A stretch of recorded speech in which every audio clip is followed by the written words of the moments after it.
K té cikánce. No, tady jsem cigánka, Jolanda, těší mě. Jo, dobrý. Dobrý, já se neurážím, no. Jo, super. No. Tárka, já jsem se chtěla zeptat na svoji budoucnost. Dobře, zlato. Dobře, ať ti žehná Bůh. Nemáš za co. Tak, já budoucnost.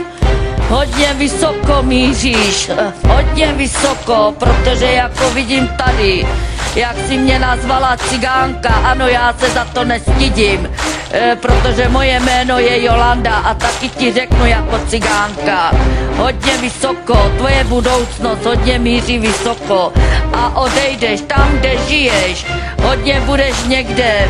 Nejsem nějaký fanatik, protože opravdu jsem Romka a dělám ty karty, cigánsky odpovím vám na vaše přání, na vaši věžbu. Karty cigánsky od jak živa budou a zůstanou, protože to je to kouzlo, co my dokážeme, ale gáčové ne, protože gáčové mají jinou kulturu a my máme taky jinou kulturu, věřte mi, protože to je ta spojitost mezi váma a náma, to je opravdu něco jiného.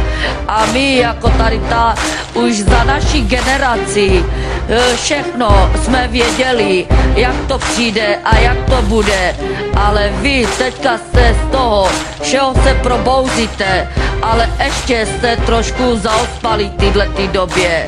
Já proto chci, abyste mě neustále zkoušeli a vyzkoušejte si mě, protože opravdu ty karty, kdybych mohla a všem tady vám ukazuju tyhle karty, teď tady vám dávám ty karty, abyste věděli, že tohleto je vaše osudy, každý jak si udělá.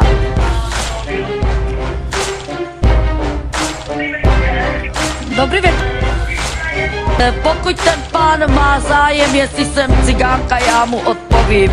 A moje rodiče byli bílí, moje maminka byla taky bílá, můj tatínek byl taky bílej. Moje předky, moje rodina jsou všechny bílí.